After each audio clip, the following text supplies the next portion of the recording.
And we begin with breaking news in Holyoke, where a murder investigation is now underway after gunshots rang out on broad daylight a little earlier today. Western Mass News reporter Daniel Santiago joining us live with more details from the scene. Daniel, what can you tell us?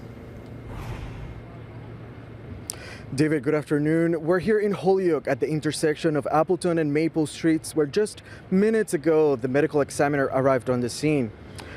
Police presence was heavy earlier today, and now Holyoke Fire Department is here as well and are cleaning up the scene.